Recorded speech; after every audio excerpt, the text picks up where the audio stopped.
Alors déjà, je vous remercie énormément, mais vraiment énormément de vous être inscrits, de partager avec nous aujourd'hui. Donc, ce que je vous propose, c'est un webinaire, donc je vais essayer de l'aborder déjà, bien sûr, au regard des mutations, c'est évident, de le regarder au niveau sociétal avec vous et d'avoir effectivement une valeur ajoutée à partager une vraie problématique de fond et de voir aujourd'hui comment on peut l'aborder, comment on peut modifier compte tenu des éléments qui sont en train de se jouer. Donc, peut-être que certains m'ont déjà rencontré sur certains colloques, certains regroupements, je dirais, et peut-être que d'autres vont me découvrir. Voilà, donc je vais me présenter à tout le monde. Déjà ce que je vous propose, c'est de mettre toutes vos questions de côté. N'hésitez pas à me les écrire. Donc, deux possibilités. Si effectivement je peux y répondre de suite, je le ferai vraiment. Et autrement, il y a peut-être certaines questions que je vous propose qu'on voit à la fin, au choix. Voilà. On se donne toute la latitude ensemble de partager cela parce que je trouve que c'est important. Et je vais quand même me présenter pour ceux qui ne me connaissent pas. Donc, je suis Cathy Labarre. Je suis des Hautes-Pyrénées. Je suis fondatrice de l'organisme d'ingénierie VECMA qui existe depuis 22 ans cette année au mois de mai. Le 17 mai, ça fera 22 ans que j'existe. Donc, je suis également socio-analyste au départ de cursus universitaire, parallèlement à mon entreprise. Et je suis effectivement Calliope, je suis triple experte nationale sur les fonctions d'expert ingénieur, de consultant et de conférencière internationale. Je suis également sur, comment dirais-je, beaucoup de recrutement, autant privé que public. Et donc, je suis de plus en plus, par rapport à ma deuxième vie, très engagée dans le monde des sapeurs-pompiers, puisque je suis officier sapeur-pompier et j'appartiens au SDIS 47. Donc, l'avantage d'avoir cette double casquette, ça me permet, si vous voulez, d'appréhender les choses, je dirais, au niveau micro, macro. Et ma spécialité, je dirais, c'est d'observer le monde, d'observer comment avancent les sociétés, donc bien avant la Covid. Et depuis 10 ans, je suis très embarquée, j'ai envie de dire, en dehors de mes recherches personnelles, très embarquée sur comment les mutations, comment les changements de paradigme, comment ils viennent impacter les acteurs que nous sommes, comment ils viennent impacter les sociétés, le management, et qu'est-ce qui est en train de se passer. Et là, la Covid est arrivée. Voilà. Donc, automatiquement, ça fait beaucoup de mutations. Ça fait énormément de choses différentes. Et donc, j'ai fait en 2022, je dirais, une grosse tournée sur tout le territoire français. Je suis restée en France cette année. Et j'ai pu observer de manière assez précise, en participant au colloque des pompiers, en participant au séminaire de l'Assise du volontariat, à l'ENSOPS, un petit peu partout, je dirais, donc accompagné pas mal de SDIS en France. Et j'ai pu identifier dans mon observatoire, tout en intervenant, les mêmes problématiques, exactement les mêmes problématiques, revenir, je dirais, quasiment sur tous les SDIS que j'ai pu voir et sur tout le territoire français.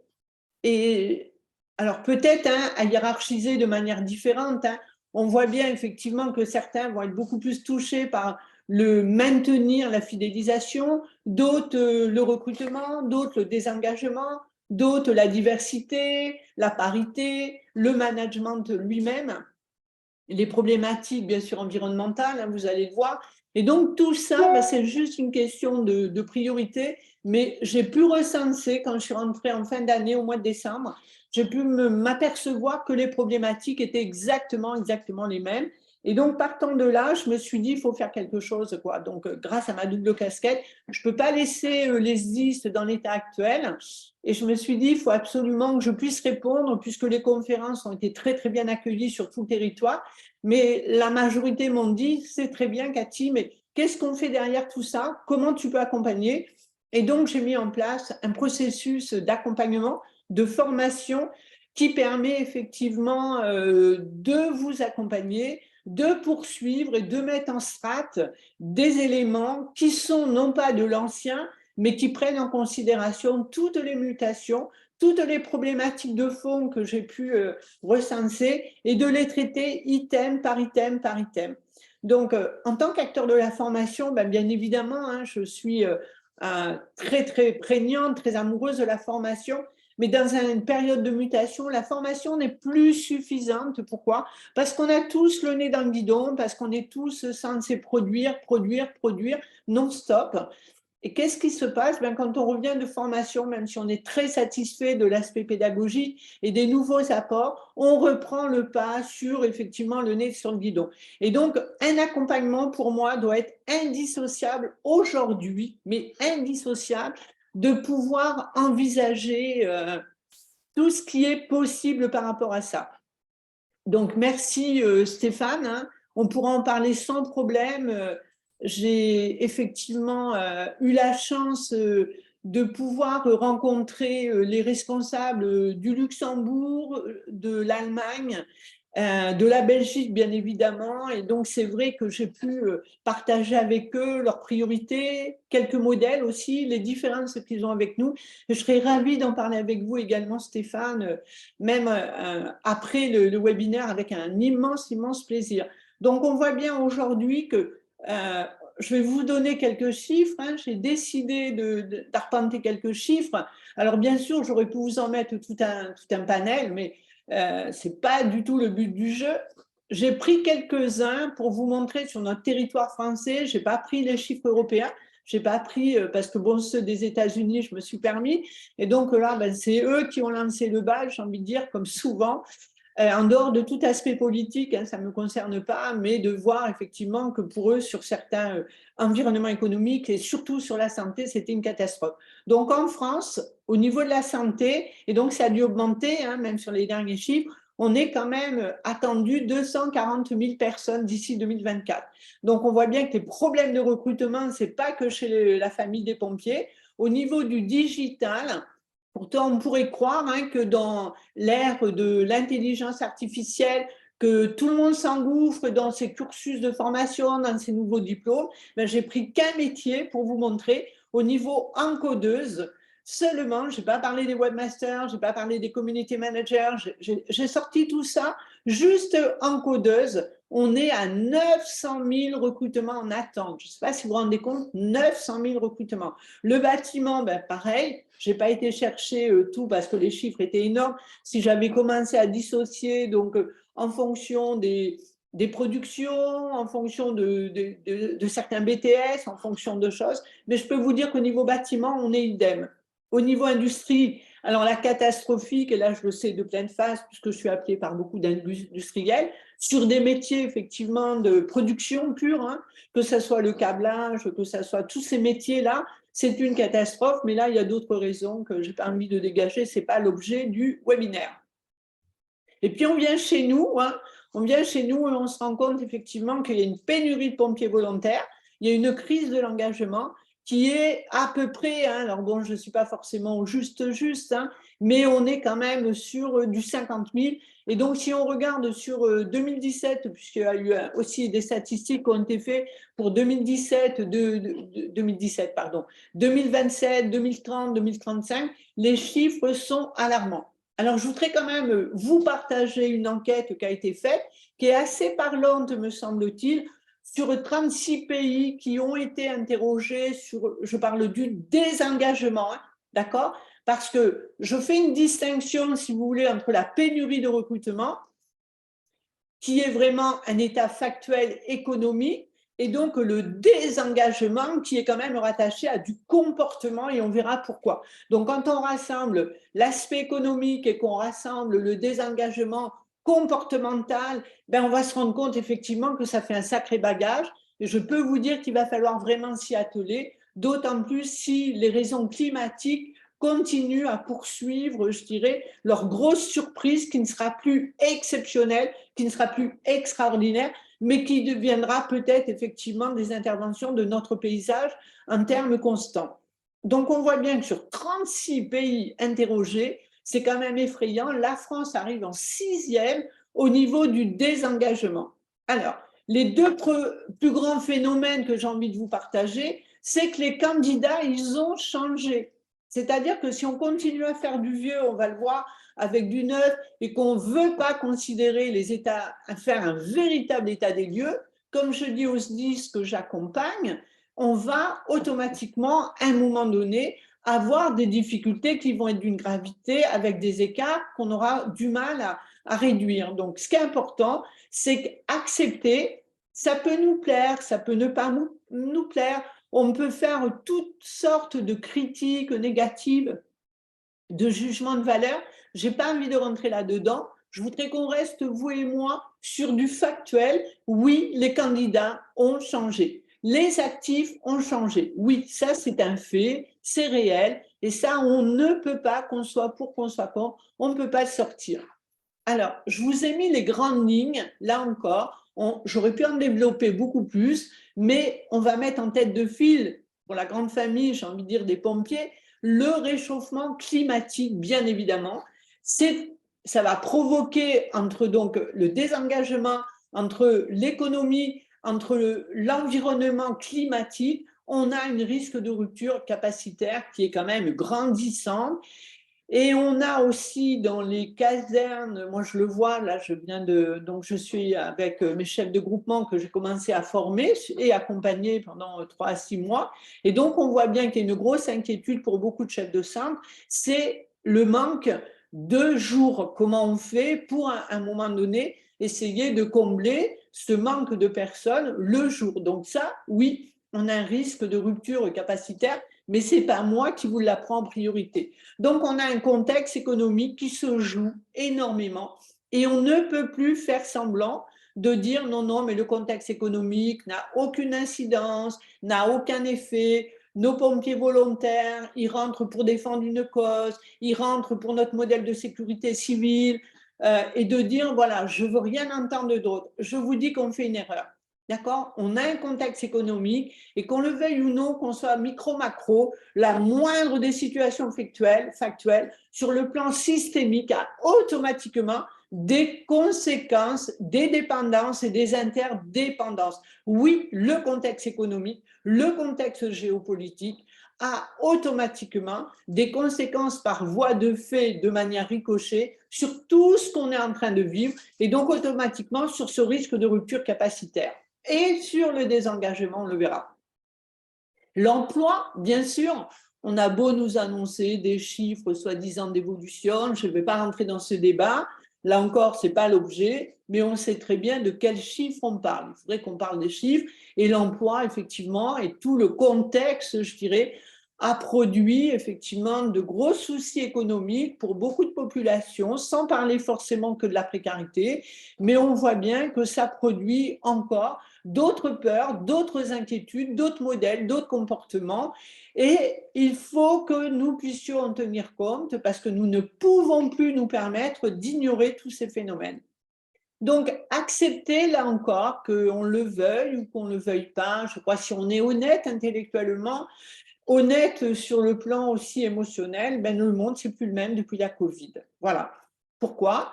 Parce que nos comportements ont été modifiés, on va le voir, parce que nos contextes ont été modifiés, parce que nos approches, nos dynamiques ne sont plus les mêmes, parce qu'à un moment donné, on a changé de période. Et donc, moins on va vouloir accepter qu'on a changé de période, et plus on va regarder les phénomènes, si on a conscience dans les organisations des phénomènes qui se jouent, et bien on va faire quoi? On va les traiter avec nos anciennes habitudes. Et donc, on va aller chercher ce qu'on faisait déjà avant la Covid. Et bien, je suis désolée de vous dire, c'est obsolète. C'est complètement obsolète. Que ça soit le management, que ça soit le recrutement, que ça soit la façon de gérer les gens, que ça soit les parcours linéaires, eh bien, c'est en voie effectivement de grosses transformations culturelles, économiques et managériales. Et puis, ben, la question qu'on va se poser, c'est nos jeunes dans tout ça, nos jeunes talents, nos jeunes tout court, les jeunes de nos territoires, les actifs également, on le verra, parce que tout le monde est concerné, il n'y a pas que les jeunes talents, il y a énormément de viviers, on pourra en parler comme vous voulez, et on voit bien que les actifs aussi, pour une partie des actifs, pas tout le monde, je crois que c'est un leurre de penser la généralisation, la globalisation, les cultures qui nous intéressent, les viviers qui nous intéressent, ils ont eux aussi modifié complètement leur comportement. Et nos seniors dans tout ça, là aussi, vous allez voir, on a des viviers à condition d'accepter, de modifier nos représentations. Alors, ce qui est important, c'est qu'il y a tout ça, mais ce n'est pas seulement. Il y a une autre cause qu'on ne considère pas, je ne sais pas pourquoi, peut-être parce qu'il y a une inertie dans les représentations, dans les acceptations de ce qui se joue, ou que les structures et les organisations, et là je vais mettre privé, public, Caritas International, notre grande famille de pompiers, je crois qu'il y a une absence de lecture comportementale et sociétale qui n'est pas introduite dans toutes les modifications à apporter, et y compris au niveau de l'Europe, hein, au niveau mondial. Je pense que tant qu'on ne prend pas et qu'on ne considère pas les grilles de lecture sociologiques et comportementales, on va à un moment donné faire croire qu'on fait de l'innovation. En réalité, on sort du vieux et on a élargi un petit peu le paysage. Mais ce n'est plus du tout suffisant.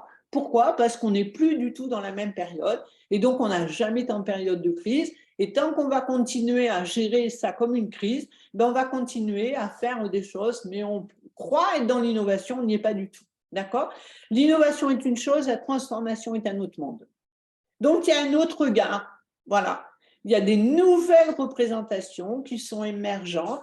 Il y a des nouvelles attentes. Si on continue à vouloir recruter, à faire des belles campagnes de publicité, de faire des belles campagnes d'information, sans avoir considéré les nouvelles représentations, sans considérer les nouvelles attentes, les autres visions qui ont été produites par la Covid, qui sont intégrées dans le monde de nos jeunes en devenir, dans nos seniors, qui ont aujourd'hui mis en place une implantation de nouveaux idéaux. Donc, chacun a un idéal qui n'est pas forcément celui qui est perçu. Et donc, surtout, cette quête de sens. Cette mobilité modifiée, on doit la considérer. Et même si c'est très difficile à entendre, je peux l'entendre, je peux le comprendre, je le respecte surtout par la légitimité de tout le monde, mais factuellement, tout ce que j'ai pu aborder, tout ce que je peux enquêter, tout ce que je peux explorer, c'est aussi un factuel de désenchantement. Et il va de notre devoir, il va de notre volonté, si vraiment on veut innover, si vraiment on veut prendre, je veux dire, à bras le corps les problématiques, quelles qu'elles soient. Là, on ne parlera pas du management, mais on va parler bien sûr du recrutement, mais il faut se donner les moyens de réenchanter. Et c'est possible, il n'y a aucun doute là-dessus, à condition d'intégrer les nouveaux codes, d'intégrer les nouvelles représentations, de tous ceux qu'on a envie de faire venir dans la maison. Voilà. Et là, ce n'est pas si facile. Pourquoi?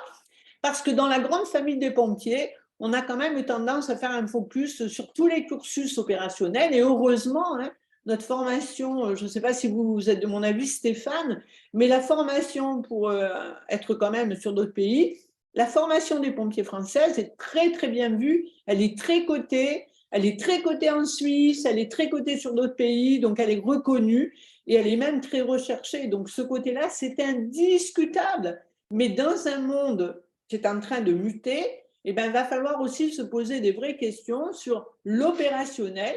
Il faut aussi apporter les modifications transformationnelles au niveau du comportement, parce que l'opérationnel, qu'on le veuille ou non, il est quand même piloté par qui? Par des êtres humains. Et donc, si les êtres humains ne sont pas aguerris et si on n'a pas inclus l'acceptation de leur modification des représentations, on va à un moment donné avoir effectivement un écart qui va se creuser et qui va être très difficile peut-être à combler. Donc oui, on est en désenchantement et oui, on peut réenchanter tout ça, mais il y a des codes, il y a des stratégies et donc ça vaut le coup effectivement de les découvrir, de les mettre en place et de regarder ce que ça donne.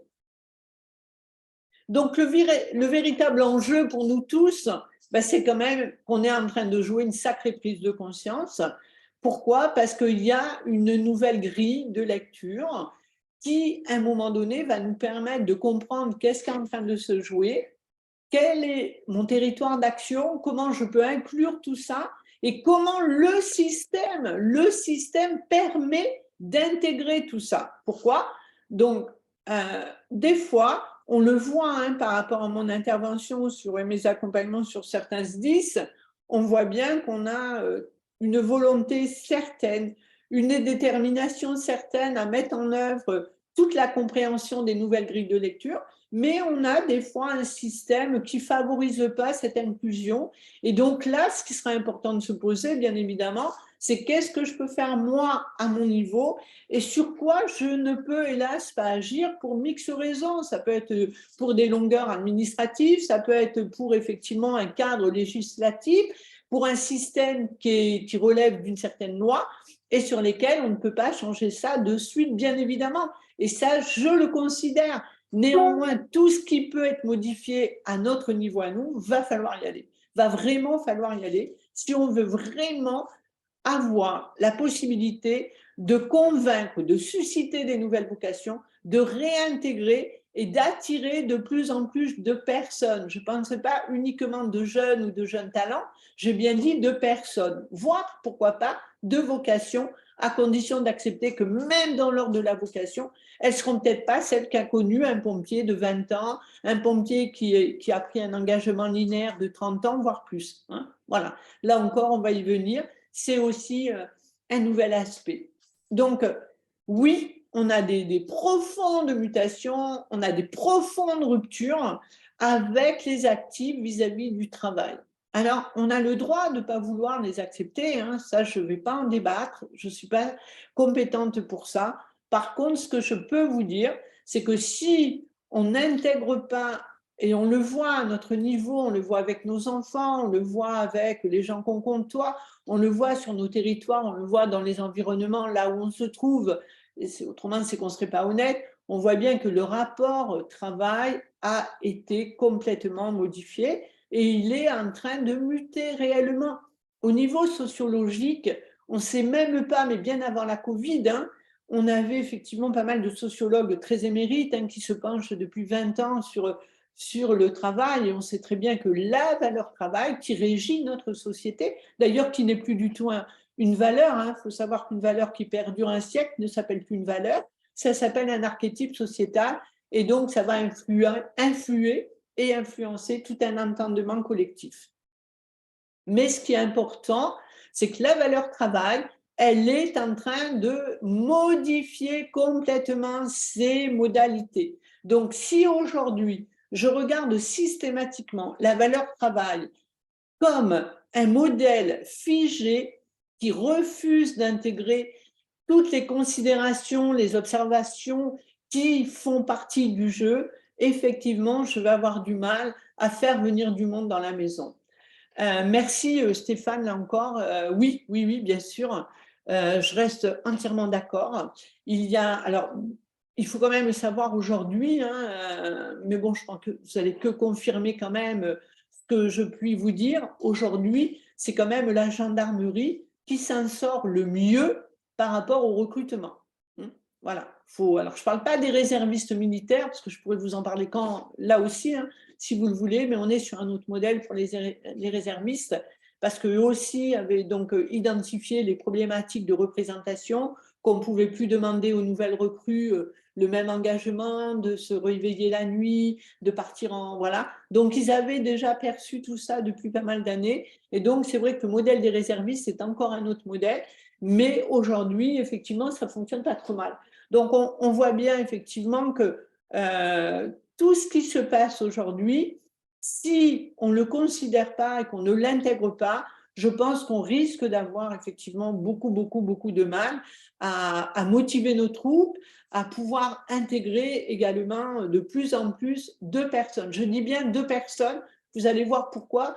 Je pense qu'il ne faut pas faire un focus uniquement ou une obsession ou vraiment voilà, de mettre la loupe que sur les jeunes talents, d'accord? Parce que je pense que ça serait une erreur et ça serait passer à côté de viviers qui sont là devant nous, qui font partie du paysage et qu'il va falloir à un moment donné se pencher. Et c'est pour ça qu'aujourd'hui, on attend de groupes de travail en France, aussi bien privés que chez les pompiers, sur la diversité, sur les nouveaux partages. Alors, comment on comprend ce nouveau paradigme Eh bien, je sais que ce n'est pas simple, mais ça passera incontournablement. Et alors là, je suis sûre de moi, croyez-moi, c'est revisiter nos approches, revisiter nos dynamiques, revisiter nos référentiels. Pourquoi? Parce qu'on est rentré de toute façon dans l'ère du savoir-être. Les parcours linéaires, terminés. Avant, les gens rentraient dans une maison, ils rentraient également avec un bon vouloir linéaire dans le monde des pompiers, dans une entreprise, avec un parcours linéaire. Donc, on était là, on rentrait, que ce soit pour le CDI, que ce soit chez les pompiers, et on était parti, voilà, pour le maximum, le maximum, le maximum. Et le savoir-être, une partie du savoir-être était bien sûr incontournable, puisqu'on parlait de grandes familles, mais aujourd'hui, le savoir-être, il est beaucoup plus développé et c'est devenu effectivement un des critères incontournables pour qu'on puisse vous choisir. C'est-à-dire que la Covid n'a fait qu'amplifier le phénomène de la prise de conscience du savoir-être, voilà, alors qu'en France, on a recruté beaucoup et on continue de manière erronée à recruter, ça n'engage que moi, mais je pourrais le démontrer, mais ce n'est pas le budget aujourd'hui. Mais effectivement, la France a besoin de recruter sur du savoir et du savoir-faire. Elle a quand même négligé beaucoup, beaucoup le savoir-être, sauf certaines professions où c'était un incontournable dans les prérequis. Mais aujourd'hui, c'est qu'on est rentré dans l'ère du savoir-être et donc les recrutements, vous allez voir, s'ils n'intègrent pas ce savoir-être en termes vraiment de mécanismes, de process et de processus, ben vous allez voir effectivement que vous aurez très, très, très peu de candidats. Pourquoi? Parce qu'on va en parler, j'ai assisté à pas mal de recrutements et là, j'ai été affolée sur ce que je vois. Affolée, d'accord? Donc, si vous ne considérez pas le désenchantement au travail, le désenchantement dans les rapports humains qui sont constatés, dans le désenchantement du management, que beaucoup, par contre, de nos personnes actives et de nos jeunes encore plus ne veulent plus, vous allez avoir du mal à susciter des vocations et à attirer de plus en plus de personnes. Donc, au niveau du recrutement, et oui, il y a des nouveaux profils aujourd'hui et des profils qui peuvent vous déstabiliser. Mais là encore, je ne vous apporterai pas, je n'ai pas influencé quoi que ce soit. Je suis là pour partager, je suis là pour accompagner, je suis là pour effectivement driver quand on me le demande. Mais ce qu'il faut que vous compreniez, c'est qu'il y a des nouveaux codes, il y a des nouveaux comportements, il y a des nouvelles visions. Et puis, tous ceux aujourd'hui qui veulent rentrer, dans le monde de la grande famille et même dans certaines entreprises, ils ont des attentes non négociables. Alors là, ça porte à confusion. Pourquoi? Parce que jusqu'alors, c'est celui qui offrait la place qui avait l'impression effectivement d'être dans un territoire conquis et qui avait toute la latitude de l'acceptation, puisque l'offre, elle était vraiment dominante. Ben, c'est terminé. Ce modèle, il est terminé. Pourquoi? Parce qu'aujourd'hui, tout le monde veut un rapport gagnant-gagnant, d'accord? Et donc, il y a des attentes non négociables également de l'autre côté, c'est-à-dire celui qui est susceptible de venir chez vous. Et donc, ces phénomènes, ils sont enregistrés. Nous, on les a traduits, on les a mis effectivement, si vous voulez, avec des codes comportementaux, on les a intégrés dans des méthodes et dans des stratégies pour pouvoir s'en servir et pour pouvoir attirer et avoir des méthodes d'inclusion, je dirais, différentes. Alors, juste une petite parenthèse sur laquelle je veux revenir. Il y a aussi peut-être quelque chose à retravailler, mais ce n'est pas ça que je vais développer, mais on doit le savoir. Il y a encore une représentation, j'ai envie de dire, d'un mythe qui est en train quand même de, là encore, de s'écrouler parce que les mythes aujourd'hui sont, là encore, en tant qu'agent socialisateur, c'est plus les mêmes. D'accord? Aujourd'hui, il y a un mythe qui est en train de monter en puissance déjà depuis un certain temps, ce n'était pas depuis la Covid, mais qui est en train de grimper. Et le mythe des pompiers n'est plus uniquement un mythe, mais on a le mythe du sport aujourd'hui qui devient chez beaucoup, beaucoup de personnes un vrai mythe et avec une identification qui est quand même influençable et qui a encore modifié beaucoup de comportements, y compris au niveau économique. Donc aujourd'hui, je dirais pas que l'image des pompiers, elle est encore sur le mythe, parce que le mythe est en train de s'écrouler, même s'il y a encore énormément de personnes qui sont encore complètement, je dirais, dans une admiration profonde et heureusement du pompier. Mais je dirais qu'aujourd'hui, il va peut-être falloir faire attention. C'est pour ça qu'on a des grosses campagnes de publicitaires qui ont essayé de casser un petit peu ce précepte. C'est qu'on a encore une image des pompiers qui est trop élitiste et surtout qui semble inaccessible pour une partie de la population dans la diversité. Et donc là, je pense qu'il va falloir se poser des bonnes questions au niveau des recrutements. Alors, ce qu'il faut vous dire, que vous l'acceptiez ou pas, les conditions, les mutations, les ruptures, les référentiels qui ne fonctionnent plus, sur lesquels on vient de passer, je dirais, des années, elles ne peuvent pas faciliter l'engagement parce qu'elles ne correspondent pas. Pourquoi? Parce que toutes ces mutations, elles ont des conséquences sur les comportements, sur la vision, sur la représentation. C'est-à-dire qu'on ne peut pas dire, voilà, aujourd'hui on fait comme avant, parce que si on fait comme avant, vous allez avoir une absence de recrutement. Ça, c'est facile. Alors, j'ai encore entendu, il n'y a pas très longtemps, lors d'un accompagnement et d'un atelier, on m'a dit, mais voilà, s'ils ne sont pas contents, ils vont voir ailleurs. Moi, personnellement, ça ne me gêne pas, cette philosophie, mais n'oublions pas que nous avons besoin de recruter et que nous avons besoin d'avoir des personnes qui tiennent la route, des personnes qui soient fiables. Et donc, on ne peut pas avoir ce discours, on ne peut plus l'avoir. On peut peut-être, et encore sur le plan humain, je vous dirais non, sur le plan socio-comportemental, je vous dirais non, mais si on a ce pouvoir, parce qu'on a 10 000 candidats, tant mieux, voilà. Mais je pense qu'on n'a pas ce luxe, nous. Donc, il faut peut-être faire attention, je veux dire là encore, à modifier peut-être certaines façons de se représenter les autres. Donc, les formes, les modalités de l'engagement. Oui, Delphine? Est-ce que vous pouvez m'écrire, Delphine, si vous avez une question, vous me l'écrivez. Comme ça me permet de voir votre question et d'y répondre aussitôt. Voilà. Pour moi, ça sera important. Donc, ce qui est important, c'est qu'on voit bien que les formes de cet engagement, toutes ces modalités, elles sont en train de changer, mais elles ont déjà bien amorcé leur changement et leur transformation et leurs attentes au niveau de nos jeunes générations, mais pas seulement, y compris chez nos moins jeunes.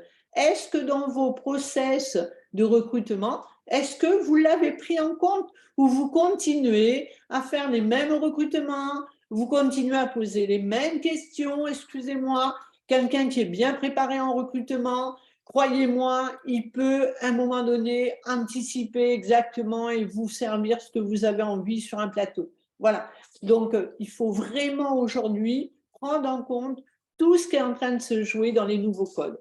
Alors aujourd'hui, on a une partie effectivement, oui, elle est exponentielle, je suis entièrement d'accord. Elle n'est pas suffisante, j'ai envie de dire. D'accord? Moi, j'ai quitté énormément de chefs de centre. Alors, sur beaucoup que je viens de voir, je vous donne un exemple. Sur 30 SPV, 4 femmes. Et en moyenne, ce que j'ai fait le tour, en termes de féminisation, on avait du 3, du 2, du 3, du 3, voilà.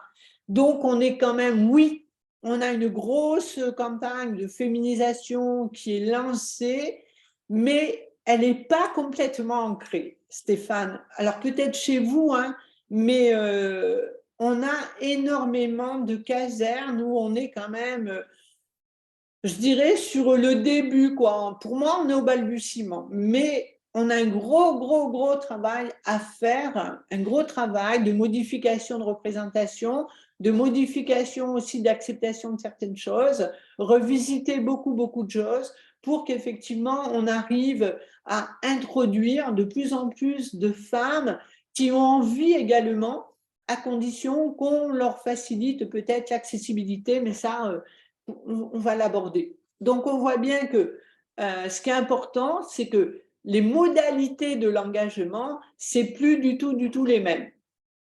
Aujourd'hui, on voit qu'il y a des attentes d'agilité, il y a des attentes qui sont beaucoup plus ponctuelles, beaucoup plus individuelles, et elles sont surtout moins verticales avec une vision différente du lien de subordination. Alors, c'est très complexe. Cette partie est très, très, très complexe. Pourquoi?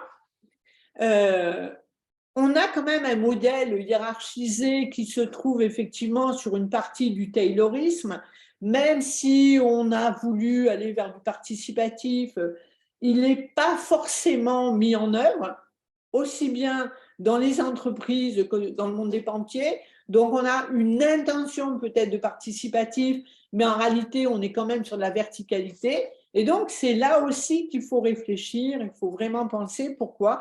Parce qu'on a une partie de nos jeunes aujourd'hui qui n'ont pas du tout le code de l'attente. Je ne parle pas d'immédiateté, on le verra, mais qui considèrent, et peut-être à juste titre, qu'ils ont le droit et qu'ils ont la légitimité, si vous voulez, de pouvoir passer outre les stéréotypes. Ils ont un rapport au management qui n'est pas forcément le même que nous, on a, qui ont un rapport effectivement à la hiérarchie qui n'est pas forcément le même. Et donc là encore, première des questions à se poser, est-ce que c'est compris et est-ce que c'est accepté? Est-ce que le système va accepter de prendre en considération ces nouveaux codes et de voir comment on peut intégrer ces nouveaux codes et donc quelle est la limite effectivement de cette intégration. Donc aujourd'hui, s'engager, ben, ce n'est pas un focus qui suffit à beaucoup, beaucoup de personnes parce qu'ils ont multiples engagements. Ils n'ont plus qu'un seul engagement. Ils ont plein d'engagements. Voilà. Et donc, c'est là aussi que c'est complexe. Est-ce que c'est intégré dans nos stratégies de recrutement? Est-ce qu'on peut imaginer, en termes également de, comment dirais-je, le rapport au temps, vous allez voir, il n'est pas du tout le même pour beaucoup, beaucoup, beaucoup de nos jeunes en devenir. Alors, quand je dis jeunes, hein, en sociaux, on a élargi la fourchette jeune. Pourquoi? Parce qu'on a de plus en plus de jeunes qui rentrent très, très tardivement dans la vie privée. C'est tout l'un ou tout l'autre. Ou on a nos jeunes qui connaissent effectivement des cursus courts et qui vont rentrer de plus en plus tôt, et puis peut-être des problématiques de rupture familiale, de précarité, de non-soutien. Et ils vont vouloir entrer très rapidement dans la vie professionnelle. Et donc, on a également une partie de culture des jeunes qui va faire des études de plus en plus longues et qui vont rentrer dans la vie professionnelle et dans des engagements de plus en plus tard. Donc, on voit aujourd'hui qu'on a des jeunes qui sont presque des trentenaires et on considère en sociaux qu'ils sont quand même jeunes dans la mesure où on a une fourchette qui est beaucoup plus précoce et qui est beaucoup plus élargie par rapport aux mutations et aux nouveaux référentiels économiques. Donc ça, c'est important. Par contre, ce qu'il faut que vous intégriez, c'est qu'aujourd'hui, les engagements dans leur vision, ils sont multiples. C'est-à-dire, je vais peut-être vouloir m'engager en tant que SPV, mais 2 ans. Et puis, je vais m'engager parce que moi, j'ai envie d'aller voyager en Australie parce que j'ai une opportunité à découvrir le monde avec des petits travaux et j'y vais. Et puis, j'ai envie de m'engager pour la planète et l'environnement et je vais aussi consacrer du temps à cet engagement.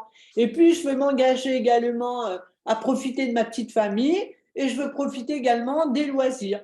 C'est-à-dire qu'on voit bien qu'on est sur un engagement multiple.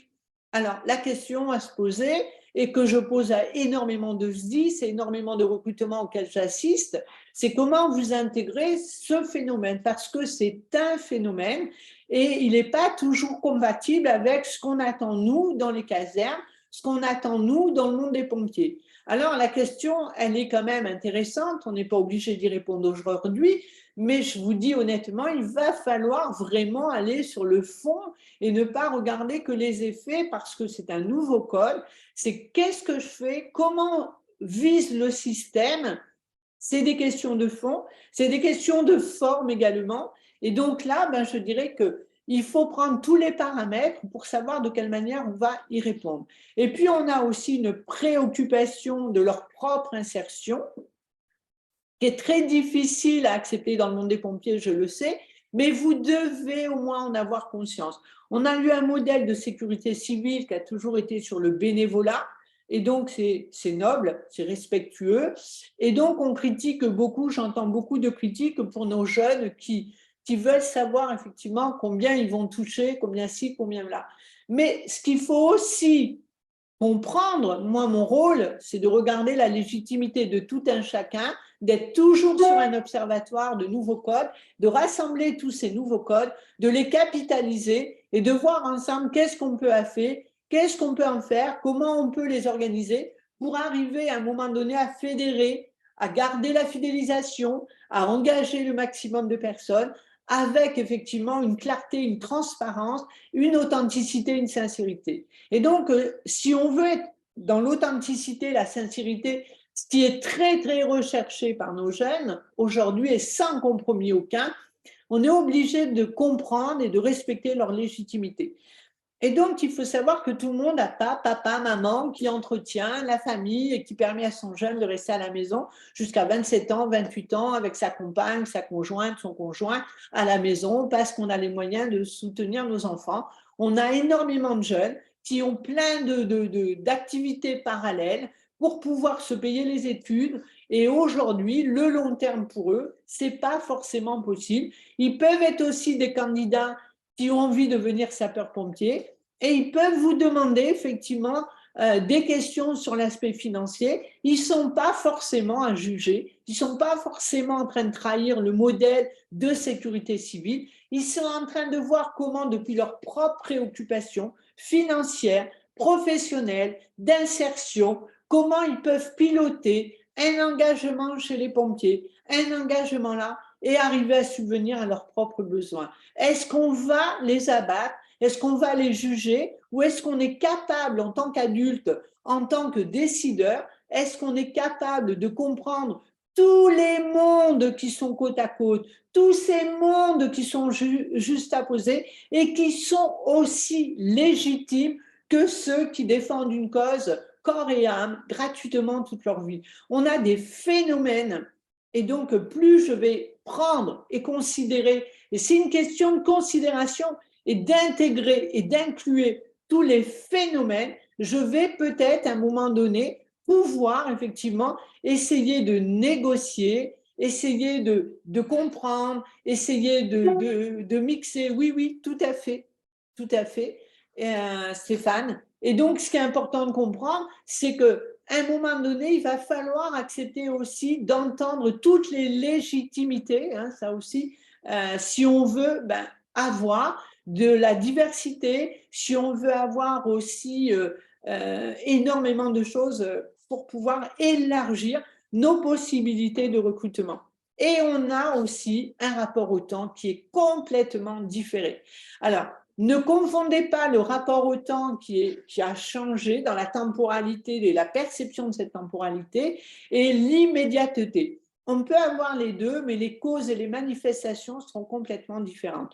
Alors, si on reproche à beaucoup de jeunes cette immédiateté, il faut quand même assumer notre système de co-responsabilité et nous sommes aussi co-responsables de cette immédiateté. D'accord?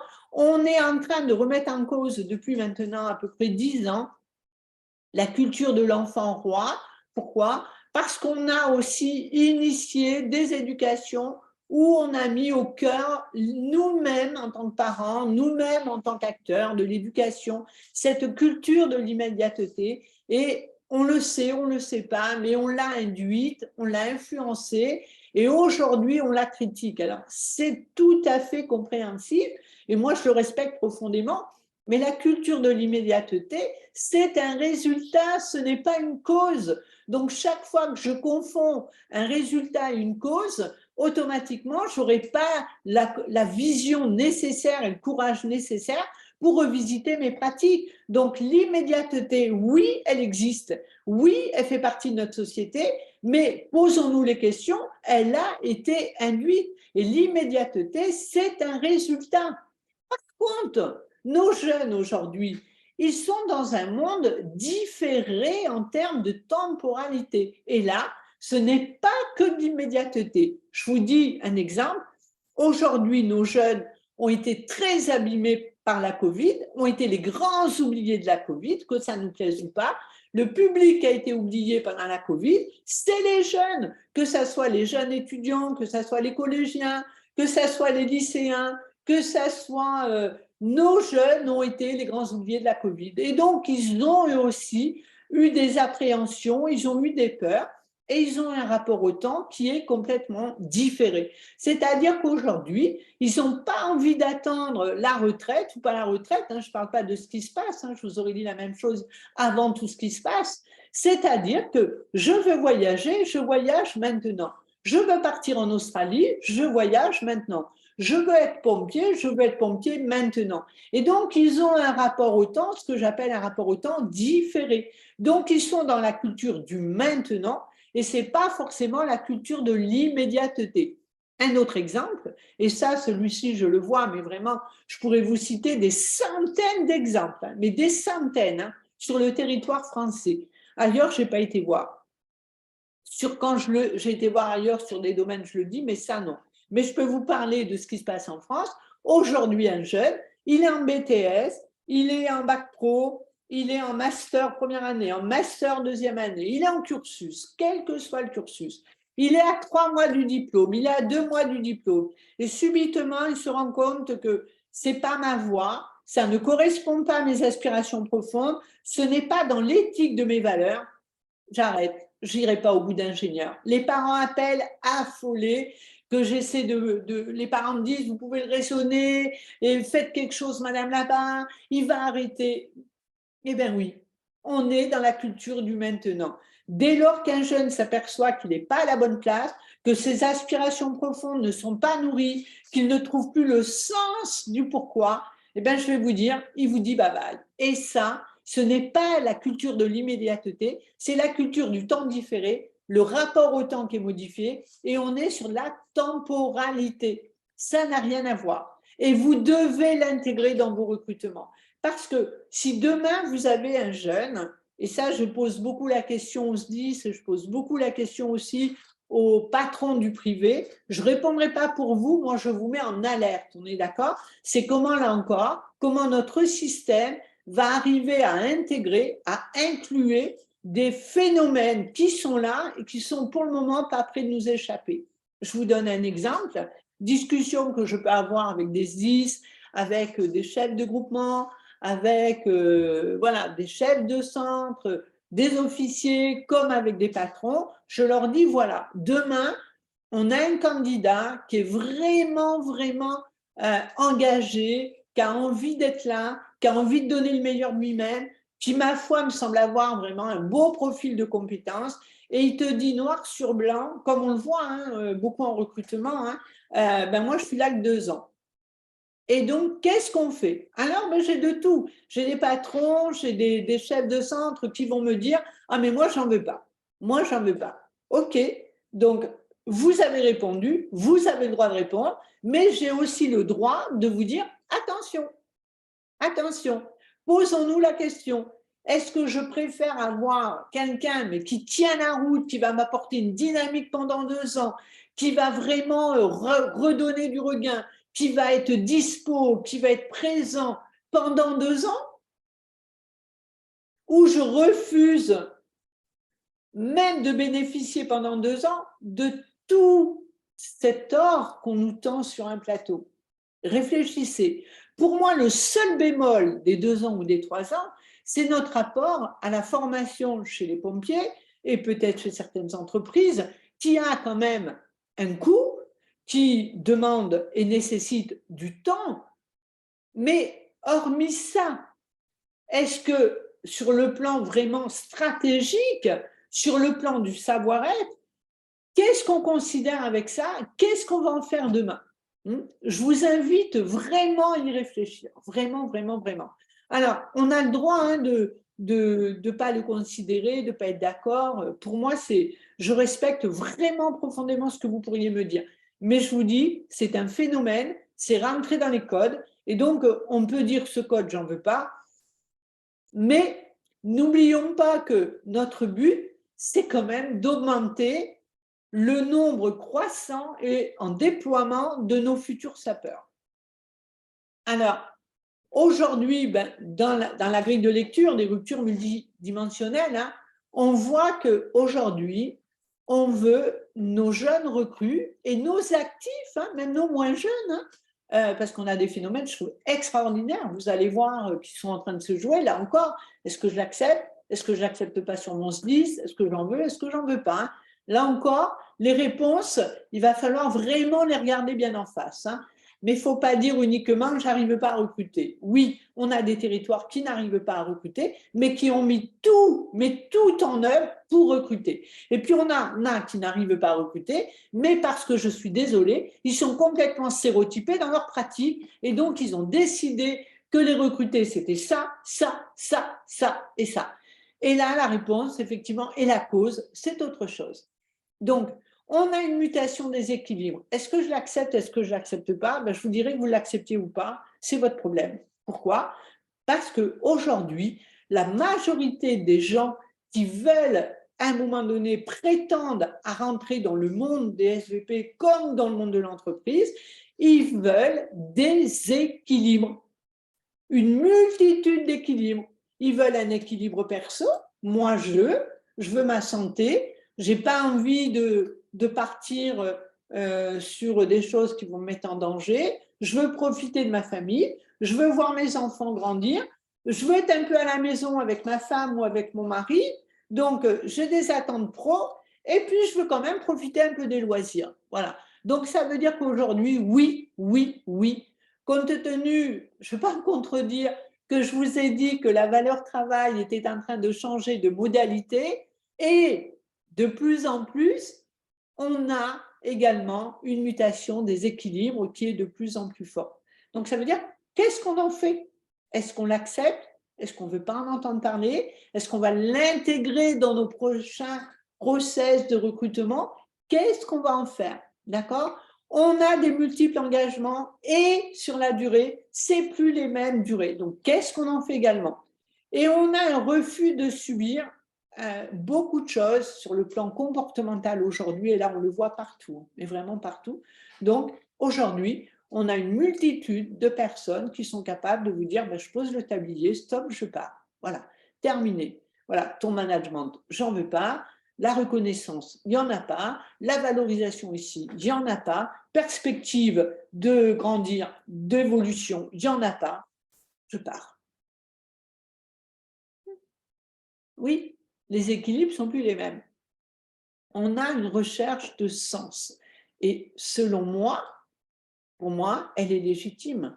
Alors, tout le monde n'est pas en quête de sens, mais sachez que par rapport au public qui nous concerne et qui a le profil et qu'on aimerait faire venir dans nos recrutements et les intégrer, il va falloir effectivement accepter et d'aller chercher dans leur système, c'est quoi leur quête de sens? Qu'est-ce qui les fait vibrer, hein? Et là, vous ne pourrez pas le déloger, c'est vraiment quelque chose qui est en train de s'amplifier.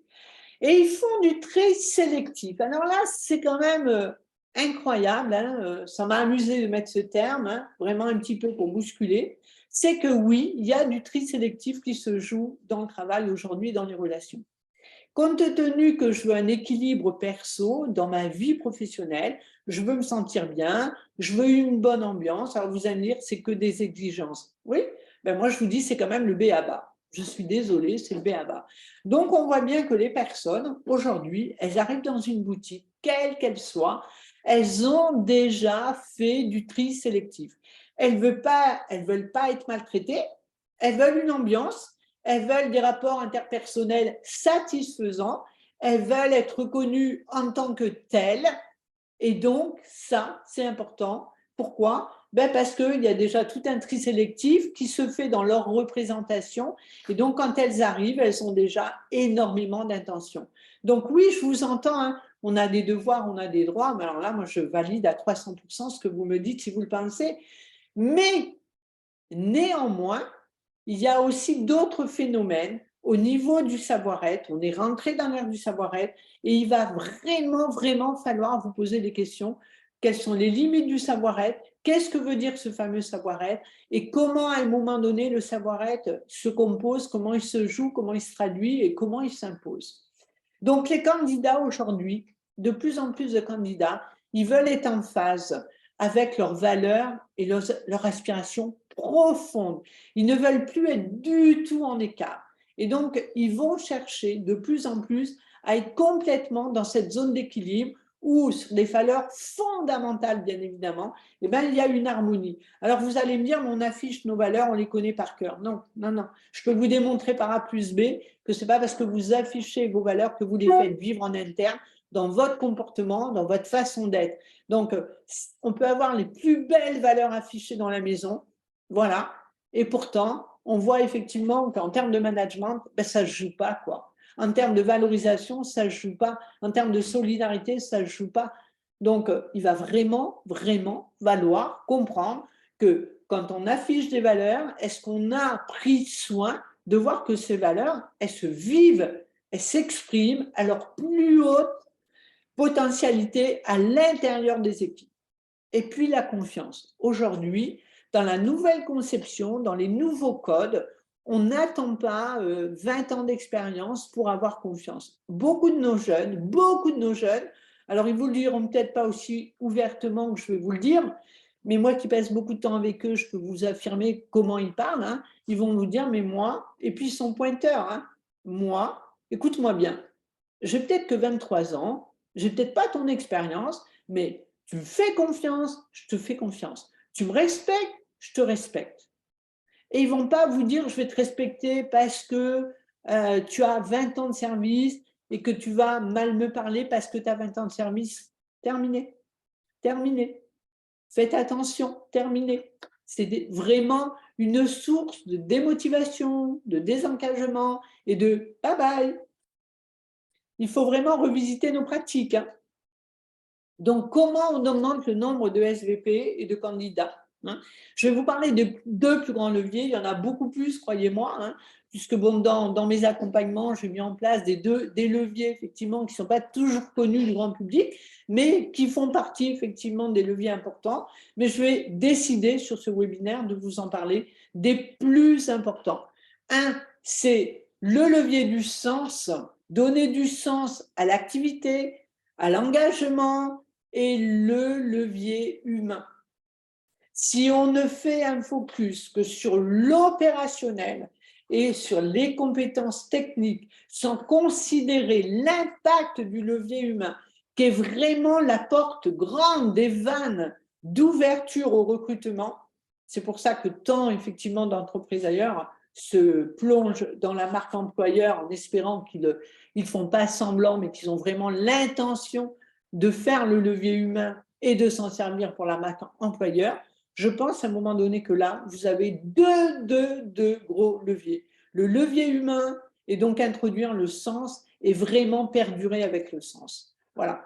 Alors, qu'est-ce qu'attendent aujourd'hui nos futurs collaborateurs, hein, nos futurs SPV, nos futurs recrutés, entre guillemets? Ils veulent une relation de confiance mutuelle, d'accord? Ils veulent du sens, ils veulent l'intelligence collective, ils veulent de l'autonomie, ils veulent de la souplesse. Alors là, vraiment notez-le, la souplesse est très, très recherchée. Et on est dans des modèles où la souplesse, ce n'est pas très simple à mettre en œuvre.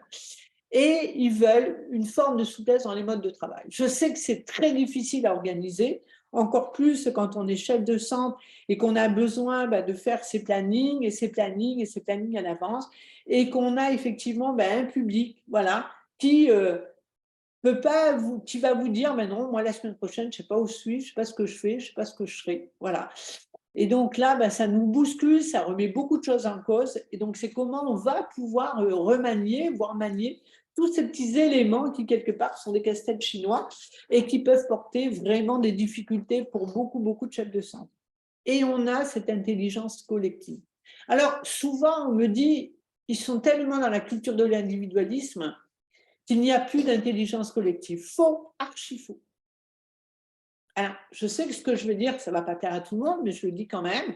N'oubliez pas que c'est le manager qui induit la dynamique à l'intérieur de la maison.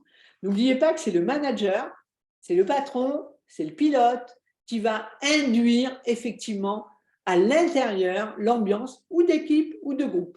Si je suis sur un mode groupe, je vais avoir du sous-groupe. D'accord? Si je suis sur un mode équipe, je suis sur de la solidarité, de la cohérence et de la cohésion. Voilà. Par contre, ce qu'il faut comprendre dans les nouveaux codes des jeunes, ils ne veulent plus se noyer dans une équipe. On vient d'un management où, même si on était en mode équipe et pas en mode groupe, hein, donc le mode groupe, c'est de la division, le mode équipe, c'est on est en intelligence collaboratrice. Par contre, on est noyé dans l'équipe. C'est fini.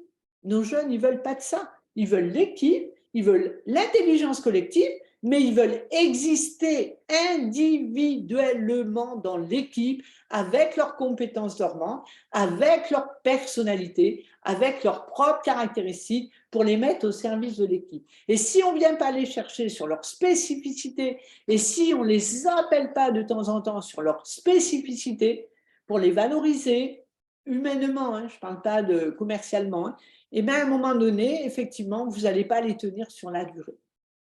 Donc, ce n'est pas de l'individualisme, non, c'est je suis favorable à l'équipe, à l'intelligence collective, mais je ne veux pas me noyer. J'existe en tant que personne, j'existe en tant que jeune, en tant que femme, en tant qu'homme, en tant que jeune en devenir, et je veux être reconnu en tant que personne, même dans mon équipe. Et là, c'est assez complexe pour beaucoup à mettre en œuvre, je le vois. Donc, relation qualité. Hein. Ça, il n'y a rien à faire. Aujourd'hui, il va falloir l'intégrer, il va falloir mettre en œuvre. Alors, je ne sais pas si il y a des personnes, et si, qui font partie des RH, hein, mais il va falloir vraiment mettre en œuvre, accepter qu'aujourd'hui, pour pouvoir recruter, il va falloir aussi peut-être intégrer des nouveaux modes et des nouveaux codes dans les formations en management pour pouvoir garder l'engagement, fidéliser l'engagement et modifier certaines stratégies qui ne correspondent plus au nouveau code et qui faciliteront les portes de sortie sur la durée. Alors, celle-là, je vais vous en parler hein, parce que c'est quand même pour moi hyper important. Je ne vais pas vous définir toutes les approches, il y en a beaucoup à exploiter. Hein. Donc, l'équité professionnelle, il faut s'y pencher sérieux.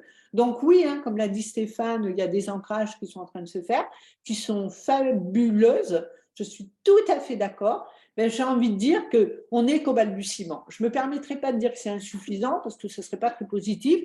Je n'ai pas envie de dire ça. J'ai juste envie de dire, on est au balbutiement. Mais pour pouvoir augmenter, ben oui, là encore, il va falloir se poser les bonnes questions. Il va falloir vraiment revisiter peut-être certaines pratiques, certaines représentations qui sont, ma foi, peut-être plus adaptées. Alors, oui, il y a des choses que moi je peux admettre, que je peux constater, que je peux valider, parce qu'elles sont factuelles.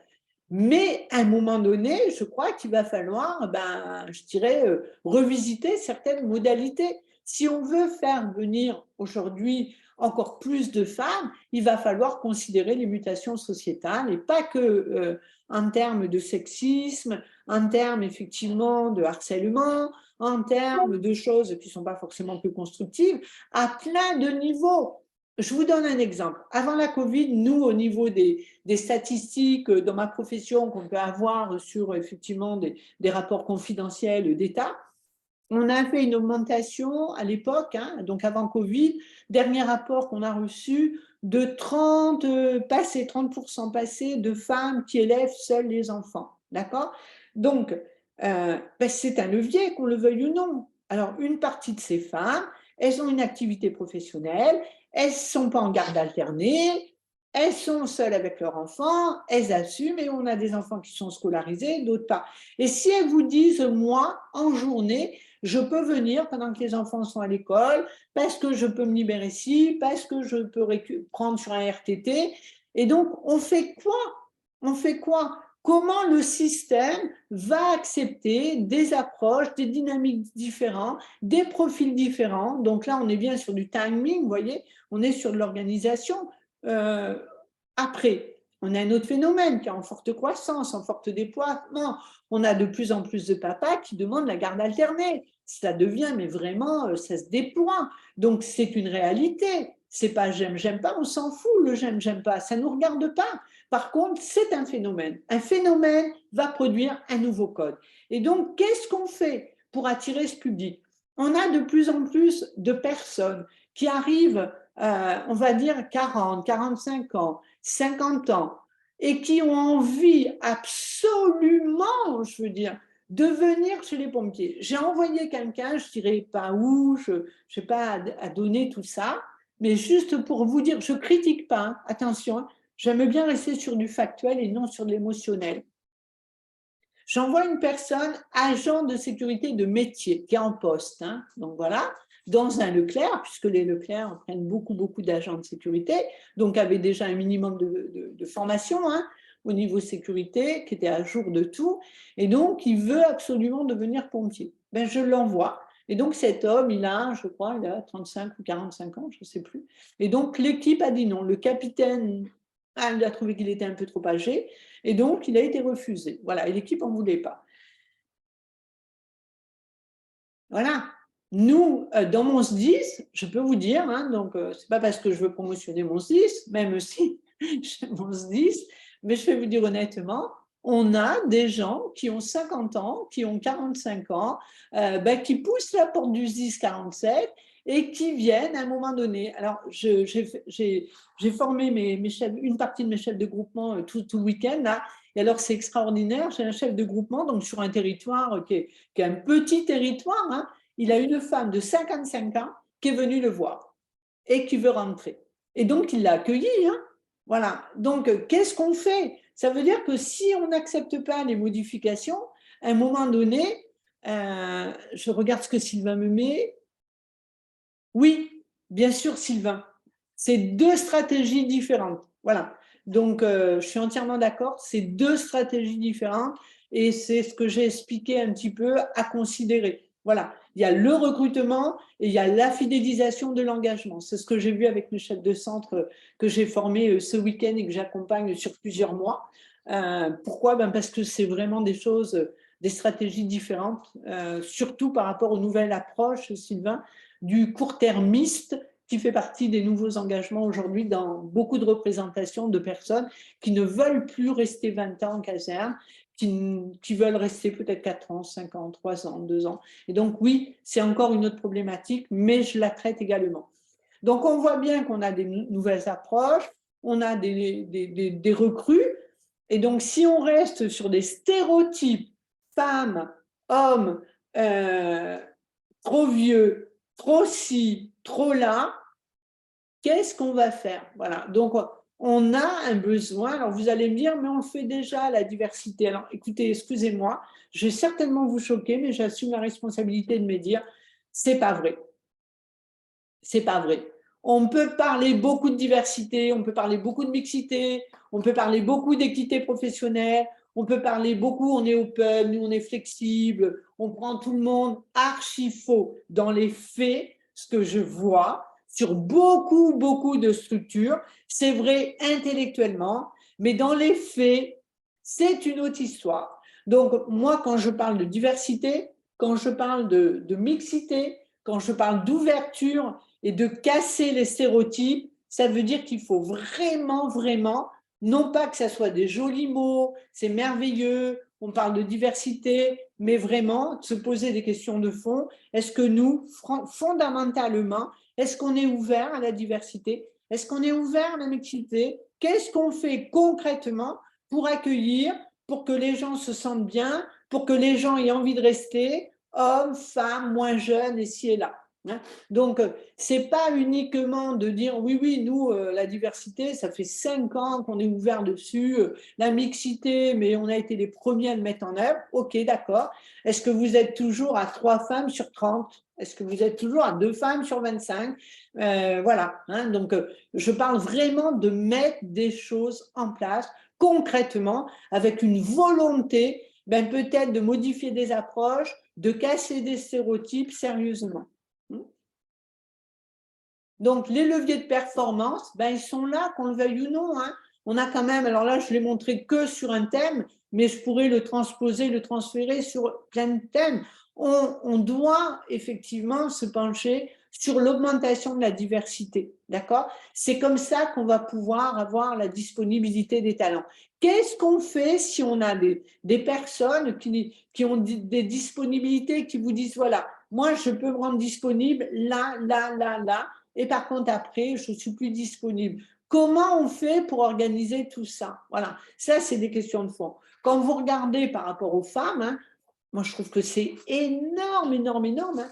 On a quand même encore un levier vraiment, mais qui est vertigineux chez les femmes, quoi. On a un levier qui est vertigineux chez les personnes qui ont passé effectivement les 40 ans, qui sont effectivement allées chercher énormément et qui ont envie, à condition de démystifier aussi et de faire comprendre que c'est accessible, réaliste, réalisable, et qu'on ne parte pas non plus dans un élitisme où les gens physiquement n'oseront jamais aller vous voir. Ils auront hommes comme ça, on en a certains que j'entends parler, qui oseront jamais, jamais, jamais. Donc là encore, il faut démystifier tout ça. D'accord? Il faut rendre les choses attractives, très important. Ce qu'il faut savoir, là encore, hein, ben on va y rejoindre, hein, il y a peut-être quelque chose à démystifier sur le super formé. Alors, ce qui est dommage, moi je l'ai vu dans beaucoup, beaucoup de structures, hein, que je ne vais pas privées, publiques, chez les pompiers, c'est que quand on a une personne à qui on a fait sentir, ressentir, et qu'on a un peu déjà mis dans un cadre en lui disant va falloir se dépasser parce que tu seras incapable d'arriver à la hauteur d'eux, ben c'est vrai que vous ne vous en rendez pas compte, mais ce n'est pas très constructif. On est déjà en train de conditionner la personne à lui faire croire qu'on est sur du high level et qu'avant qu'elle arrive à atteindre le high level, ben, bonjour, elle va avoir du bon plaisir. Donc, il faut quand même être attentif à la façon qu'on mène les discours, d'accord? Mais ça, c'est un débat, on pourrait en reparler, on pourra en reparler si ça vous intéresse. Mais là encore, il faut quand même se poser des bonnes questions sur nos pratiques. Et puis, l'engagement. Eh bien oui, la parité, ça apporte une variété d'approches managériales. Et c'est très, très important, me semble-t-il. Pourquoi? Parce qu'il n'y a pas qu'un bon style de leadership, il n'y a pas qu'un bon style de management humain.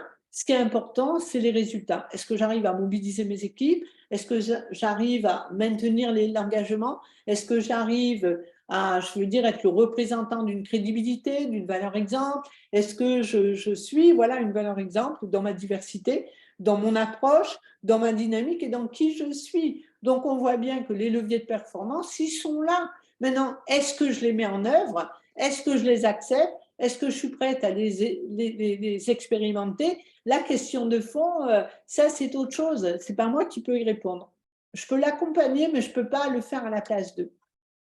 Donc, je voudrais vous parler de quelque chose qui m'inquiète vraiment, que j'ai constaté et que j'ai énoncé également hein, lors de mes interventions au national, partout où je suis passée. Pourquoi? Parce que on manque cruellement de personnes, ça c'est un fait, c'est du factuel, il n'y a rien à revoir là-dessus, y compris dans les entreprises. Mais le souci, c'est qu'une question de fond, vous avez le droit de ne pas être d'accord avec moi, est-ce que tout le monde peut être SPV? Est-ce que tout le monde peut être sapeur? C'est vraiment une question. Moi, je vais vous dire non. Peut-être que je peux vraiment vous révolter, mais je vous dirais non pour X raisons, X paramètres qu'on pourrait déployer, qu'on pourrait ici et là. Et donc, on est en train de voir, alors je vous ai dit, il faut ouvrir. Ce n'est pas que je suis en train de me contredire, hein. Il faut ouvrir, il faut aller chercher une parité, avoir un public diversifié, il faut exploiter des nouveaux leviers. Oui, mais attention, il ne faut pas racoler. Il ne faut pas racoler. Pourquoi? Parce que j'ai été voir des recrutements et j'ai été vraiment, vraiment choquée des recrutements que j'ai vus, où on a sorti le tapis rouge, on n'a pas donné du tout préalablement, il n'y a pas eu de fiche faite sur mon non négociable à ma caserne, là, c'est quoi mon non négociable? Donc ça, c'est toujours le travail préalable. Et donc, comme on a besoin de monde, allez, on vient, on sort le tapis rouge. Et puis, qu'est-ce qui se passe? Et dans les 3 mois qui suivent, dans les 6 mois qui suivent, on ne s'est pas aperçu que la personne si on a fait rentrer, elle ne correspond pas du tout à l'esprit de la maison et ça va devenir un leader moi et donc ça va me casser ma baraque. Donc attention, d'accord? Avoir besoin de personnes, c'est quand même privilégier le non-racolage. Ça veut dire qu'il va falloir déterminer un cadre de référence qui est non négociable. Autrement, je vous le dis, et j'en suis sûre de ce que je vous annonce, c'est des divorces assurés. Voilà. Pourquoi? Parce que quand on est trop dans le tapis rouge, on ne s'est pas donné les moyens de faire effectivement un cadre de référence sur. Alors, je ne vous parle pas des prérequis, hein, attention, un prérequis, voilà, je dis n'importe quoi, hein. J'ai besoin d'un électricien, en prérequis, il faut qu'il ait le BTS des 3 E. OK, c'est mon prérequis. S'il n'a pas le BTS, même s'il a le niveau, j'en veux pas. Ça, c'est un prérequis. Moi, le cadre du non négociable que je vous parle, c'est le non négociable, aller chercher le système de la personne que j'ai en face, sur ses valeurs, sur son savoir-être, sur son état d'esprit. Parce que je peux faire entrer une compétence hors pair, et d'ailleurs on le traite beaucoup dans les casernes en ce moment, c'est les gars me disent, mais voilà, qu'est-ce qu'on fait? J'en ai un qui a toutes les compétences possibles, mais en termes d'état d'esprit, c'est une catastrophe. Je ne sais plus quoi faire. Donc comment je fais avec quelqu'un qui est très compétent mais qui n'a pas le savoir-être qui va avec. Donc, ne confondez pas en recrutement les prérequis, les incontournables du savoir, du savoir-faire pour pouvoir rentrer dans la maison, et puis le non négociable. Les non négociables, c'est qu'est-ce que je ne pourrais pas tolérer, quelles que soient les compétences de la personne, quels que soient les prérequis identifiés. Peut-être qu'une personne, je ne sais pas, moi je dis n'importe quoi, qui est dans l'insultation permanente, qui respecte personne, eh bien, la beau être compétente, j'en veux pas. Voilà, c'est du non négociable. C'est du non négociable.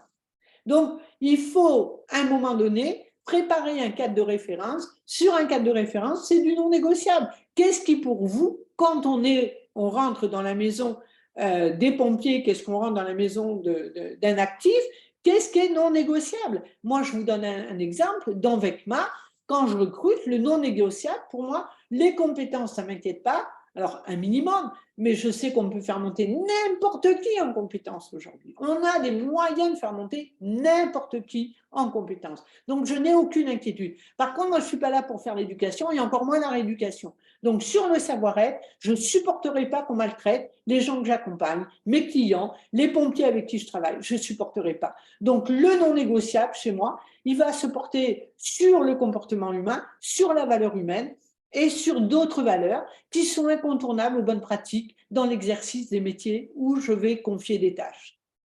Après, les prérequis sur les compétences, savoir, savoir-faire, ça ne me dérange pas, j'aurai un minimum, mais je sais que je peux faire monter n'importe qui. Et plus la personne, justement, elle a un savoir-être qui va avec et un esprit de progression, et plus ce ne sera pas difficile de la faire monter en compétences.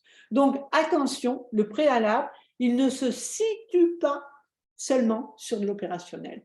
Et donc, plus je vais négliger le savoir-être, et plus je vais effectivement avoir quelques surprises qui vont faire que j'aurai fait rentrer dans la maison des problématiques et là, j'en serai co-responsable. Désolée. Alors, les questions stéréotypées. Là, franchement, je pense qu'il va falloir faire quelque chose, hein. Les recrutements tels que je les vois, alors je vais vous déstabiliser. Si moi, je prépare des centaines de gens en recrutement. Si moi, je les prépare en recrutement, en tant que recruteur, je vais leur donner tous les filons. Je vais les préparer à un niveau top, y compris sur le savoir-être. Donc, ils sont préparés à quoi? Ben, je n'ai pas trop de mal. Les questions, c'est toujours les mêmes quasiment. Alors, on va changer peut-être la linguistique, la sémantique, mais c'est toujours la même approche. Les questions en France, c'est toujours la même approche. Donc, ce n'est pas très difficile de préparer un candidat, hein, je vais vous dire honnêtement, hein. Et à un moment donné, à force de poser des questions stéréotypées, ben on passe à côté de la personne, on passe à côté d'une vraie dynamique de conversation, de vraiment d'échange productif, constructif, et qui va peut-être vous permettre de déceler des choses. Ça se prépare, il faut revisiter les recrutements, les approches de recrutement, il faut les revisiter, et il faut préparer, là encore, avec les nouveaux codes, avec les nouveaux référentiels, faut aller chercher d'autres façons d'aborder les recrutements. Donc, et puis, les jeux de pouvoir. Nous, on recrute, on est effectivement dans les jeux de pouvoir. C'est moi qui décide de ta vie, c'est moi qui décide de. Wow, va falloir calmer les jeux, là. Je vous dis honnêtement, hein, va falloir calmer les jeux, quoi. Parce que c'est pas de cette manière qu'on va réenchanter le public. C'est pas de cette manière qu'on va enchanter et qu'on va donner envie d'être le représentant d'une marque employeur. C'est pas de cette façon, quoi. Hein. Donc, on peut être dans le respect profond, on peut incarner un cadre, on peut incarner des tas de choses, mais on n'est pas obligé de rentrer dans une dynamique. Moi, je décide plein pouvoir et je lui fais sentir. Et en communication non verbale, j'envoie du dos.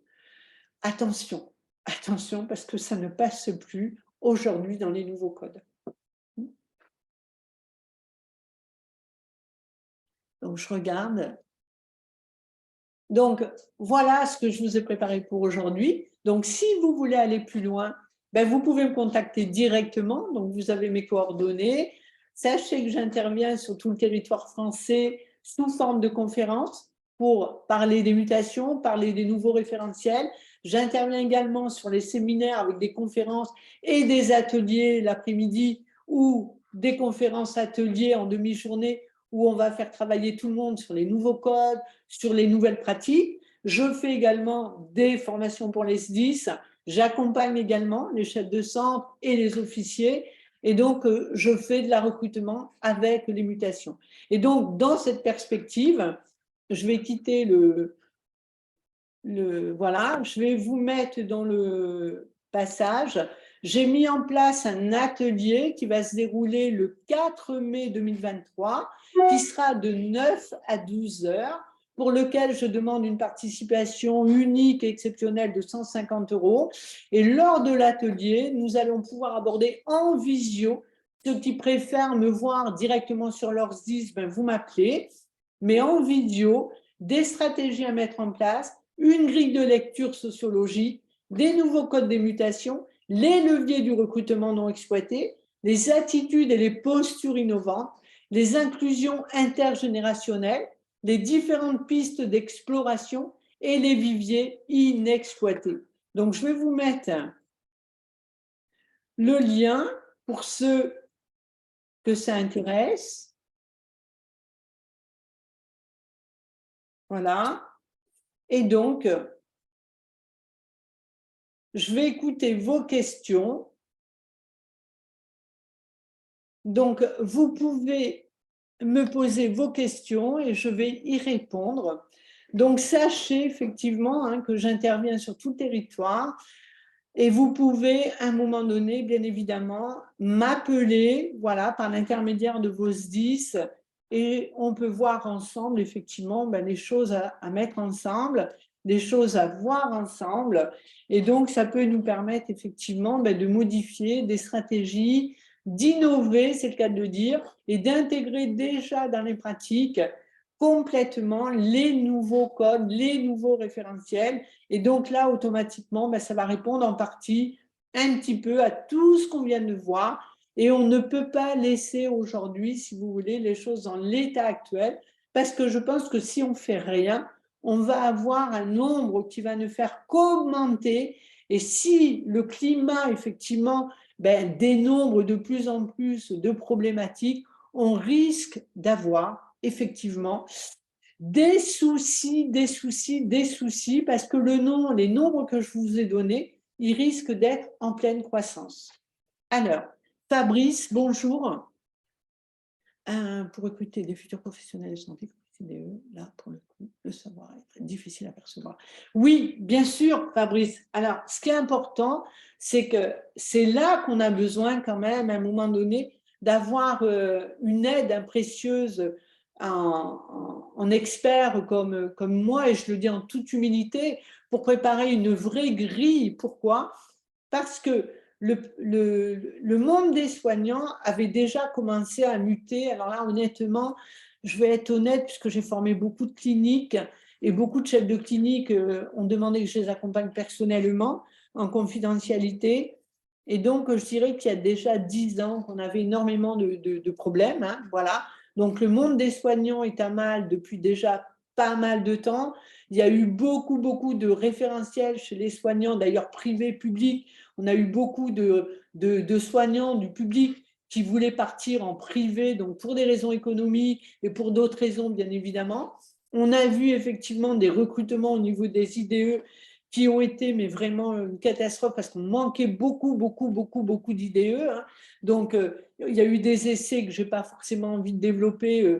Alors, moi, je suis des Hautes-Pyrénées, hein, donc on a fait venir beaucoup, beaucoup d'IDE d'Espagne. Hein, et donc, ça n'a pas été forcément concluant. Pourquoi? Parce que c'est vrai que le cursus n'était pas tout à fait le même. Il y a eu des différences fondamentales sur les dynamiques professionnelles, sur les approches, et du coup, ça n'a pas marché. Et donc, aujourd'hui, les soignants, en plus, depuis la Covid, alors on a eu beaucoup, beaucoup, hein, moi j'ai vu beaucoup de chirurgiens, beaucoup de médecins qui n'en pouvaient plus des conditions d'exercice et se sentaient complètement démunis, se sentaient complètement impuissants. J'ai vu beaucoup, beaucoup, beaucoup d'infirmières, d'aides-soignantes également ne plus se retrouver hein, dans l'approche humaine de ce qu'on leur demandait, donc vraiment se révolter, voire même une vague de burn-out, hein, n'ayant pas peur de poser et d'appeler un chat un chat. Et donc aujourd'hui, c'est très difficile de recruter. Pourquoi? Parce que si on ne considère pas le nouveau référentiel, et donc là, pour le coup, le niveau d'exigence des personnels soignants est pire que chez les pompiers. Et pire que chez les pompiers, pourquoi? Parce que depuis la Covid, hein, il y a eu tellement, je dirais, d'attentes mises sur leurs épaules et il y a eu tellement de besoins, qu'on a une partie de cet environnement économique qui a été mis et qui continue à être mis à très, très, très, très grosse épreuve, je dirais. Et donc, à un moment donné, c'est un public qui, alors là, j'en parle en connaissance de cause, il faut réenchanter les recrutements, il faut réenchanter le sens, il faut redonner des moyens, il faut redonner des ressources. Voilà. Et je pense que si on ne fait pas ce minimum, on va avoir du mal. Alors, quand je vous ai parlé qu'on est dans des périodes de mutation, quand on est dans des périodes de mutation, on ne peut pas toujours agir sur tous les aspects. Alors, je vais parler d'un seul aspect. J'ai quand même 700 audits en France à mon actif, tous secteurs confondus. Tous secteurs confondus. Oui, les gens ont envie d'être augmentés, oui, c'est vrai.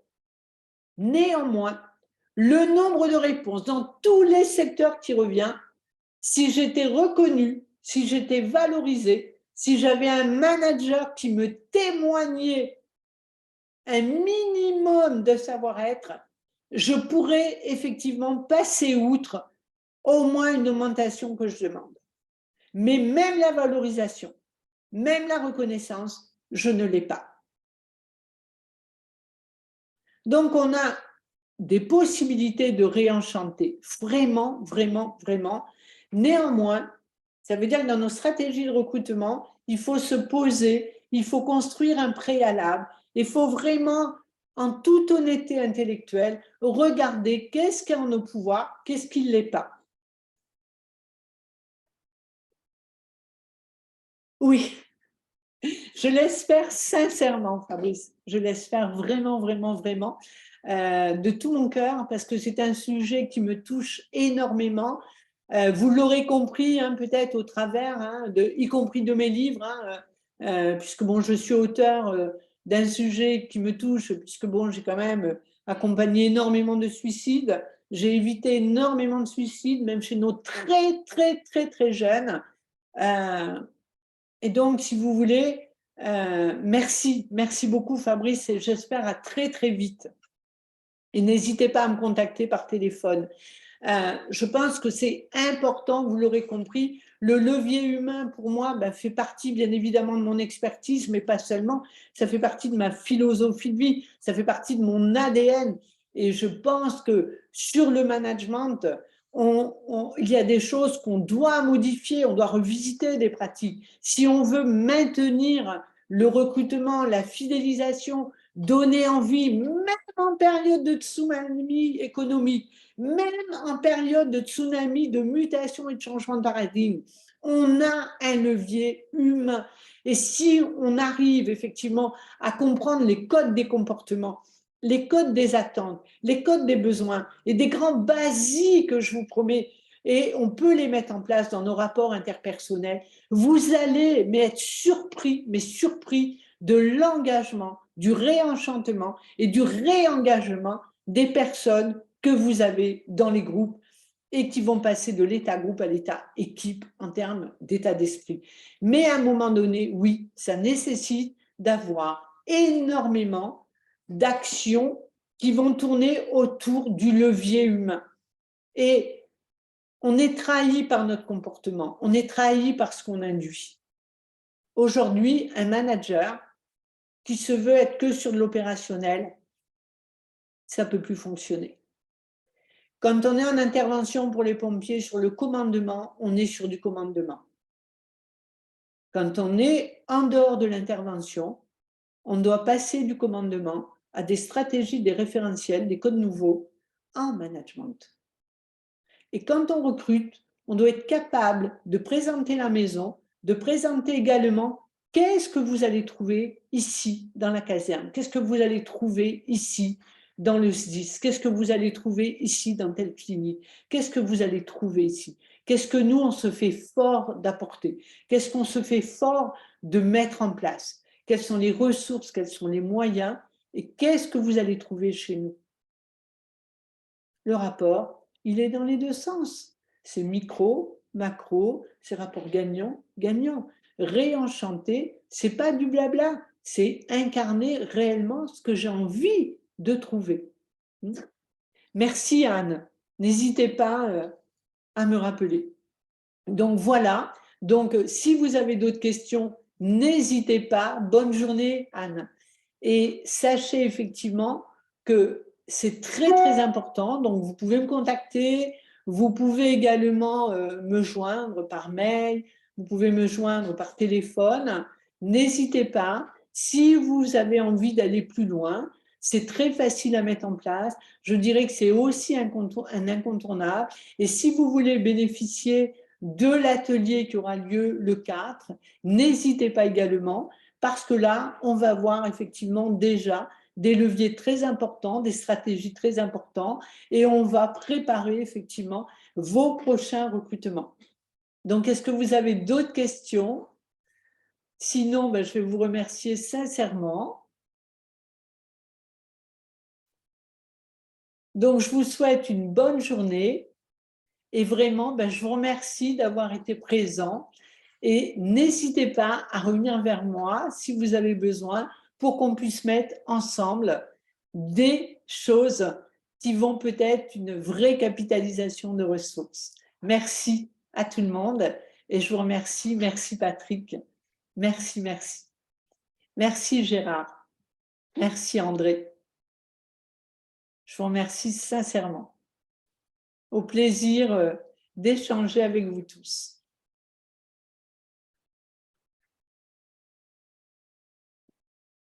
Merci Eric.